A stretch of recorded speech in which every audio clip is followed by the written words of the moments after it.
Hi, it's Paddy Hirsch at Marketplace. So when you hear the word fiat in conversation, you might think, ooh, nice little Italian car. Well, when it comes to money, I'm sorry, but nice little Italian cars are not what we're thinking of.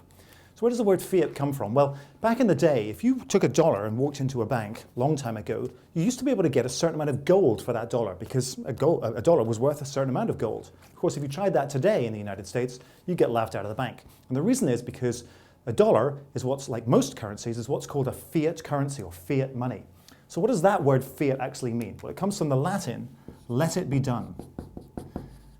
So if you're familiar with the phrase royal fiat is when the king or the queen, someone in power, decides that they want to do something. They do something by royal fiat. So the king might say, I want everyone's gold in the entire realm, let it be done. And because he's the king, everybody does it. That's kind of what happened in the United States whenever the government decided to take the gold standard away from the dollar.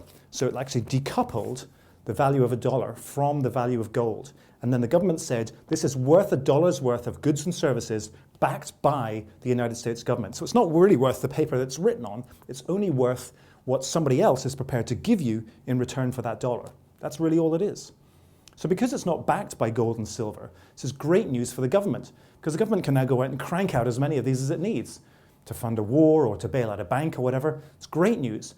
It's actually pretty good news for us as individuals because it means that now that our currency isn't tied to the value of a commodity like gold or silver, it means it's not going to be quite so volatile as it has been in the past. The bad news, of course, is that if the government prints lots and lots of those dollars, vast amounts of money goes into the system, it means you've got more dollars chasing fewer goods and services, and that can lead to inflation, where the value of your dollar is worth a lot less. And of course, that can also lead to hyperinflation, where the value of your dollar just falls off a cliff because there's just so many dollars chasing so few goods and services. And when that happens, it could leave us very badly needing a drink.